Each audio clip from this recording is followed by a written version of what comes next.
Varicose veins కి సరైన చికిత్స కోసం సంప్రదించండి ఎవిస్ హాస్పిటల్. తాకట్లో ఉన్న మీ బంగారాన్ని విడిపించి ఆ రోజు ఆన్లైన్ రేటుకి కొంటాం. Sharma gold company. అందరికీ నమస్కారం. నా పేరు మాధురి. మీరు చూస్తున్నది సుమన్ టీవీ నెట్వర్క్. మరి ఫిబ్రవరి 16 నుంచి 28 వరకు ద్వాదశ రాశుల వారికి ఎలా ఉండబోతుందో, వారి ఫలితాలు మంచి చెడుల గురించి తెలియజేయడానికి మనతో పాటు ఉన్నారు ప్రముఖ జ్యోతిష్య పండితులు నందిబట్ల శ్రీహరి శర్మ గురువు గారు. నమస్కారం గురువు గారు. వాగర్థావివ సంపృక్తౌ వాగర్థ ప్రతిపత్తయే జగతః పితరౌ వందే పార్వతీ పరమేశ్వరౌ. ఆదిత్యాయ చ సోమాయ మంగళాయ బుధాయ చ గురుశుక్రశనిభ్యశ్చ రాహవే కేతవే నమః. శృంగేరి జగద్గురు పీఠాధిపతులకి, కంచి పీఠాధిపతులకి నమస్కారములు తెలియజేసుకుంటూ కార్యక్రమాన్ని ప్రారంభిద్దాం. గురుగారు, ఇక వృషభ రాశి వారికి ఎలా ఉండబోతుందో తెలియజేస్తారా? ఫిబ్రవరి 16వ తారీఖు నుంచి 28వ తారీఖు వరకు వృషభ రాశి వారికి ఏ విధంగా ఉండబోతుందో తెలుసుకునేందుకు గ్రహ సంచారం, రాశిలోనే గురువు, 2వ ఇంట కుజుడు వక్రీకరించి ఉండడం, అలాగే 5వ ఇంట కేతువు, మరియు 10వ ఇంట రవి, శని, బుధ, మరియు 11వ ఇంట శుక్రుడు, రాహు. ఈ వృషభ రాశిలో జన్మించినటువంటి వారికి ప్రధానంగా దైవబలం అనుకూలంగా ఉంది. కానీ గ్రహ సంచారము, గ్రహగతులు కూడాను మిశ్రమ ఫలితాలు అనేటువంటివి కలగబోతున్నాయి. కాబట్టి ఇక ముఖ్యంగా కుజ సంచార ప్రభావం వలన మీ యొక్క వాక్కులో కరకుదనం, మొండితనం, ఘాటుతనం అనేటువంటిది ఉండడం, తద్వారా ఏదైనా కానీ సాధించగలమనేటువంటి మొండి ధైర్యం కూడా తోడవ్వడం, వీటన్నిటి ప్రభావం వలన కొన్ని కొత్త రకాల సమస్యలు అనేటువంటివి మీరు ఎదుర్కోక తప్పదు. కాబట్టి జాగ్రత్తలు పాటించండి. ముఖ్యంగా సంఘంలో కానీ కుటుంబ సభ్యులతో కానీ వ్యవహరించేటప్పుడు ఆచితూచి స్పందించండి. ఎక్కువగా వాగ్వివాదాల జోలికి కానీ, కోపానికి కానీ, టెంపర్మెంట్కి కానీ వెళ్లకుండా సాధ్యమైనంత వరకు కూల్ మెంటాలిటీతో కనుక ఉన్నట్లయితే ఈ యొక్క వృషభ రాశిలో జన్మించినటువంటి వారికి అన్నీ కూడాను సానుకూలంగా ఉండబోతున్నాయి. ముఖ్యంగా ఉద్యోగార్థులు ఎవరైతే ఉన్నారో ఆ ఉద్యోగార్థులకి ఉద్యోగము లభించి తీరే అవకాశం ఉంటుంది. ముఖ్యంగా ప్రమోషన్స్ కోసం ఎదురు చూసేటువంటి ఉద్యోగార్థులు ఎవరైతే ఉంటారో వాళ్ళకి బదిలీలతో కూడుకున్నటువంటిది కానీ, లేదా కోరుకున్నటువంటి స్థితికి సంబంధించినటువంటి అనగా ప్రమోషన్స్ కూడా జరిగేటువంటి అవకాశం ఉంటుంది. లేదా వేరే ఉద్యోగానికి ప్రయత్నం చేస్తున్నట్లయితే ఆ ఉద్యోగంలో మీకు అనుకూలంగా ఉండే అవకాశాలు గోచరమవుతున్నాయి.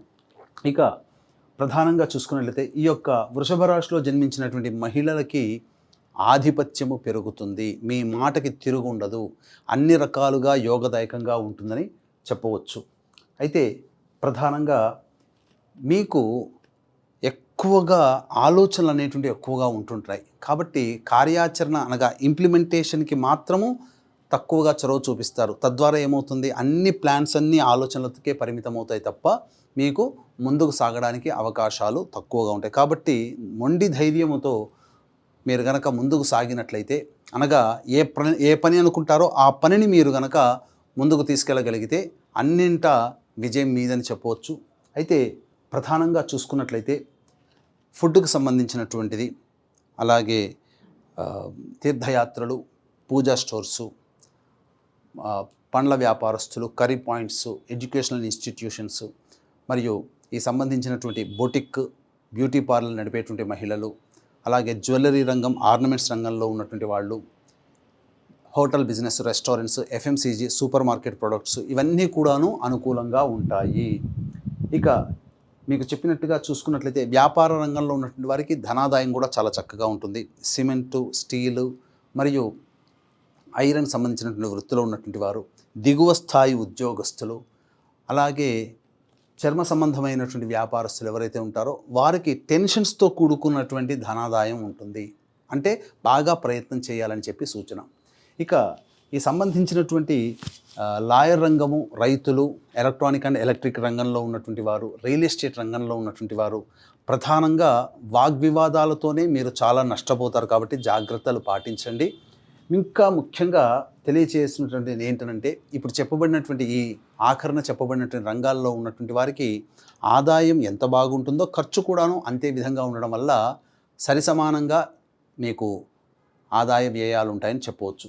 అయితే ఏ రోజుల్లో మనకు ముఖ్యంగా గమనిస్తున్నటువంటి ప్రేక్షకులకి ఏ రోజుల్లో ఆదాయం ఎక్కువగా ఉంటుంది, ఖర్చులు ఎక్కువగా ఉంటాయి, మానసిక ప్రశాంతత ఎప్పుడు ఏ విధంగా ఉంటుందనేటువంటి విషయాన్ని గురించి క్లుప్తంగా తెలియజేసుకునేటువంటి ప్రయత్నం చేద్దాం. వీక్షించేటువంటి ప్రేక్షకులకి గమనిక, ఈ నెల 26వ తారీఖు రోజున మహాశివరాత్రి సందర్భంగా మహామహిమాన్వితమైనటువంటి కాశీక్షేత్రంలో జాతకరీత్యా కలుగు విద్య, వివాహ, ఉద్యోగ, దాంపత్య, సంతాన, అనారోగ్య సమస్యల నివారణకి, అలాగే గత జన్మ కర్మదోషాలు ఉండడం వల్ల ఈ జన్మల్లో సమస్యలు ఉంటాయి కాబట్టి తిల హోమాలు, మరియు ఈ 2025వ సంవత్సరం 12 రాశుల వారికి శని ప్రభావం అధికంగా ఉంటుంది కావున శనిదోష నివారణ హోమాలు అనేటువంటివి పర్ హెడ్ 2100 రూపాయలకి చేయించడం జరుగుతుంది. మీ యొక్క సంకల్పం వచ్చే సంవత్సరం శివరాత్రి కల్లా నెరవేరుతుందని చెప్పవచ్చు. అవకాశం ఉంటే కార్యక్రమ తదనంతరం కాంటాక్ట్ చేసి మీ గోత్రనామాలు నమోదు చేసుకోవచ్చు. ఇక 16, 17 తారీఖులో కనుక చూసుకున్నట్లయితే ప్రశాంతత లేని జీవితాన్ని గడపాల్సినటువంటి పరిస్థితి, ముఖ్యంగా మీ ఆరోగ్యం పట్ల శ్రద్ధ వహించాల్సినటువంటి పరిస్థితిని చెప్పవచ్చు. బద్ధకం ఉంటుంది, అన్ని ఆలోచనలు ఉంటాయి తప్ప ముందుకు సాగలేనటువంటి పరిస్థితి. ఇక 18, 19, 20వ తారీఖులో కనుక చూసుకున్నట్లయితే అన్ని విధాలుగా అనుకూలంగా ఉండేటువంటి సమయము. ఎప్పటి నుంచో ఎదురు చూస్తున్నటువంటి అవకాశాలు మీ యొక్క తలుపు తట్టే అవకాశాలు ఎక్కువగా ఉంటాయి. ముఖ్యంగా ధనాదాయం బాగుంటుంది, రాని బాకీలు వసూలు అవుతాయి, మీ అవసరాలకి ఖర్చులకి తగినంతగా డబ్బులు సమకూరడం, ఆనందంగా జీవిస్తారని చెప్పవచ్చు. ఇక 21, 22వ తారీఖులో కనుక చూసుకున్నట్లయితే ప్రధానంగా సోదర సోదరీమణుల కోసం మరియు తెలిసిన వారు, నమ్మకస్తులు, పరిచయస్తులు, స్నేహితుల కోసం కొంత ఖర్చు అయినప్పటికీ రాని బాకీలు వసూలవుతాయి. విందులు, వినోదాలు కుటుంబ సభ్యులతో గడుపుతారని చెప్పవచ్చు. మీకు ఉన్నటువంటి సమస్యలకి మాట సహాయం కానీ, చేత సహాయం కానీ తెలిసిన వారి ద్వారా రావడం వల్ల మీకున్నటువంటి సమస్యల్ని పరిష్కరించుకుంటారని చెప్పవచ్చు.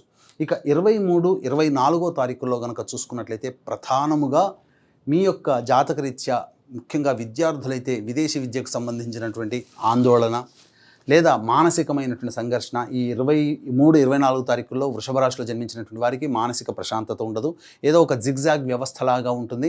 అన్నిటికంటే ఖర్చులు అధికంగా ఉంటాయి. ఈ 23, 24 తారీఖుల్లో ఆల్రెడీ ప్లానింగ్ చేసుకున్న ఖర్చులు ఉన్నట్లయితే తగ్గించుకోవడం కానీ, వాయిదా వేసుకోవడం కానీ చేయండి. ఎందుకంటే ఆకస్మికంగా ఖర్చులు 23, 24 తారీఖుల్లో మీకు గోచరం అవుతుందని చెప్పవచ్చు. జాగ్రత్తలు పాటించండి. ఇక 25, 26వ తారీఖుల్లో కనుక చూసుకున్నట్లయితే ప్రధానంగా సంతానంతో విభేదాలు, సంతానం మూలకంగా ఖర్చులు, అలాగే నైరాశ్యము, అలాగే సంతానం వలన చిక్కులు, సమస్యలు పెరుగుతాయి.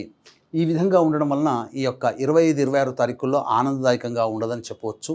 ఏది ఏమైనా కూడా ఆస్తి కోసం కుటుంబ సభ్యులతో వాగ్వివాదాలు చేయాల్సినటువంటి పరిస్థితి వస్తుంది. ఇక 27, 28వ తారీఖులో కనుక చూసుకున్నట్లయితే ప్రధానంగా ఉద్యోగంలో మీకు అభివృద్ధి ఉంటుంది కానీ తోటి ఉద్యోగస్తులు కానీ ఉన్నతాధికారుల యొక్క సహాయ సహకారాలు లేకపోవడం, తద్వారా కొంత మానసికమైనటువంటి భంగపాటు, ఇబ్బందులతో కూడుకొని నెట్టుకొస్తారు. ఏది ఏమైనా 27, 28 కూడాను అనుకూలంగా ఉండేటువంటిది. అయితే ఒక విషయంలో అనగా ధనపరమైనటువంటి సంబంధమైనటువంటి విషయంలో మాత్రం అనుకూలంగా ఉంటుంది. నిరుద్యోగస్తులకి మంచి చక్కటి శుభవార్త 27, 28వ తారీఖుల్లో పొందుతారని చెప్పవచ్చు. ఏతావాత చెప్పొచ్చేది ఏమిటంటే 23, 24 మరియు 25, 26 తారీఖుల్లో జాగ్రత్తలు పాటించండి. సమయం అనుకూలంగా లేదు. ఈ యొక్క 4 రోజుల్లో ఎటువంటి నిర్ణయాలు తీసుకోకపోవడమే చాలా మేలనేటువంటి విషయాన్ని గమనించాలి. ఇక వివాహానికి సంబంధించి ప్రయత్నాలన్నీ కూడా కొలికి వస్తాయి. ముఖ్యంగా సంతానపరమైనటువంటి ఎదురు చూసేటువంటి వ్యక్తులు ఎవరైతే ఉంటారో మీకు వాయిదా వేసుకోవడం చాలా మేలని గమనించాలి. ఎందుకంటే కొంత మీరు ఇబ్బంది పడే అవకాశాలు గోచరమవుతున్నాయి. ఇక విదేశీ విద్య, విదేశీయానానికి సంబంధించే ప్రయత్నాలన్నీ కూడాను కొలిక్కి వస్తాయి. మంచి వార్త వింటారని చెప్పవచ్చు. గురుగారు, మరి వృషభ రాశి వారు చేసుకోవాల్సిన పరిహారాలు ఏంటో తెలియజేస్తారా? ఈ వృషభ రాశిలో జన్మించినటువంటి వారు సర్వదేవకృత లక్ష్మీ స్తోత్ర పారాయణము మరియు దత్త అష్టకము రోజుకి 3 సార్లు పఠించడం ద్వారా మంచి ఫలితాలు పొందుతారని చెప్పవచ్చు. ఇప్పుడు చెప్పినటువంటి సమస్యల కంటే ఇంకా విభిన్నంగా మీ యొక్క జీవితం ఉంది అని అంటే మీ యొక్క జన్మజాతకంలో నడుస్తున్నటువంటి గ్రహ దశాంతర దశల యొక్క ప్రభావాలు. కావున దగ్గరలోని మంచి ఉపాసనా పరులైనటువంటి జ్యోతిషుల్ని సంప్రదించి వారి సలహాలు, సూచనలు పాటించినట్లయితే మరింత మెరుగైనటువంటి జీవితాన్ని పొందుతారని తెలియజేయవచ్చు. వృషభ రాశి వారి ఫలితాలు, అలాగే వారు చేసుకోవాల్సిన పరిష్కార మార్గాల గురించి మాకు తెలియజేసినందుకు ధన్యవాదాలండి. సర్వం శ్రీ ఉమామహేశ్వర పరబ్రహ్మార్పణమస్తు.